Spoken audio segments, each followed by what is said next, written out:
ملکہ زبیدہ جو ہے یہ ہارون الرشید کی بیوی ہے، لیکن اتنی صالحہ تھی کہ جب ہارون الرشید نے چاہا کہ میں اس سے نکاح کروں تو اس نے کہا کہ میں اپنی مرضی کا حق مہر لوں گی۔ تو اس نے کہا کہ ٹھیک ہے، بادشاہوں کے لیے کیا مشکل ہوتا ہے حق مہر ادا کرنا۔ تو اس نے کہا کیا حق مہر لوگی؟ کہا بغداد سے نہر نکالو اور عرفات تک پہنچاؤ، یہ میرا حق مہر ہوگا۔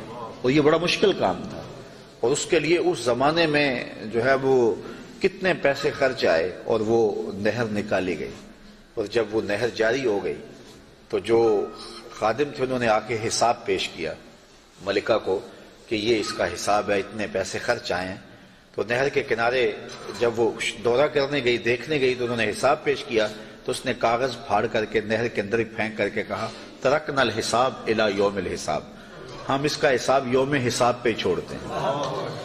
تو وہ نہر پھر جب تک یہ جدید ذرائع نہیں آئے تھے تو حاجیوں کے لیے سیرابی کا باعث بنتی رہی، اور نہر زبیدہ کے آج بھی اثرات جو ہے وہ میدان عرفات کے اندر دیکھے جا سکتے ہیں۔ تو یہ بغداد سے چلتی تھی نہر اور مکہ المکرمہ تک پہنچتی تھی، اور یہ حق مہر تھا زبیدہ خاتون کا۔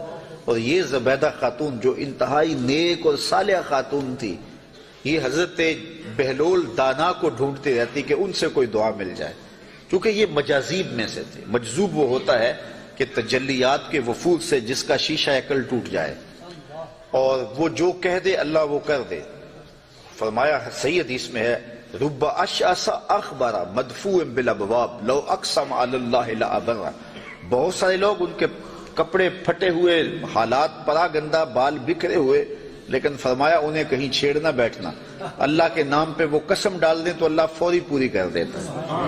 تو یہ اسی قبیلے کا فرد تھا بہلول دانا۔ ایک دن زبیدہ گزر رہی ہے دجلہ کے کنارے پہ، تو بہلول مٹی کے گروندے اپنے ہاتھوں اپنے پاؤں پہ بناتا ہے اور گرا دیتا ہے۔ یہ کبھی آپ نے بچپن میں منظر دیکھا، وہ گلی میں ریت پھینک جائے تو بچے جو ہے وہ پاؤں کے اوپر گروندے بنا دیتے ہیں اور پھر ان کو ہولے سے پاؤں نکال لیتے ہیں، پھر جب کھیل ختم ہو تو گرا دیتے ہیں۔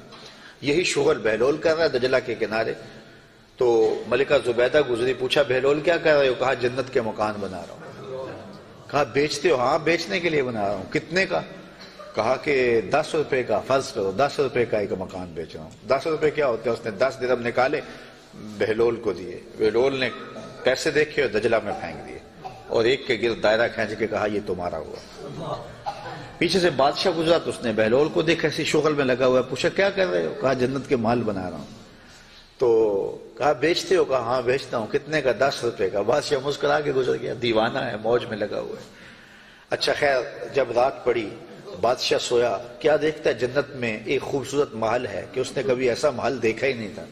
شوق ہوا کہ اس کو اندر سے دیکھو، کیونکہ بادشاہوں کی خواہش ہوتی ہے۔ تو جب آگے بڑھا تو لکھا تھا ملکہ زبیدہ، اشتیاق اور بڑھا۔ تو پھر آگے بڑھنے لگا، دربان نے روک دیا، کہا یہ میری بیوی کا ہے۔ کہا دنیا کے ضابطے اور ہیں، آخرت کے ضابطے اور ہیں، اجازت کے بغیر نہیں جا سکتے۔ اتنے میں آنکھ کھل گئی، بادشاہ بے چین ہو گیا کہ کون سا اس نے نیک عمل کیا ہے کہ جنت میں اس کے نام کا محل دیکھا ہے۔ تو اس نے ملکہ کو بیدار کیا اور کہا کہ کیا ماجرا ہے کہ میں نے یہ خواب دیکھا؟ اس نے کہا میں نے تو کوئی خاص عمل نہیں کیا، وہی معمول کی عبادتیں ہیں، وہی نیکیاں ہیں۔ ہاں یاد پڑا، آج میں گزر رہی تھی راستے میں دجلہ کے کنارے، بہلول بیٹھا تھا اور وہ محل تعمیر کر رہا تھا، وہ گروندے، اور کہہ رہا تھا یہ جنت کے محل ہیں۔ تو میں نے کہا کہ ٹھیک ہے، اپنی موج میں ہے، تو ایک میں نے اس سے خرید لیا تھا۔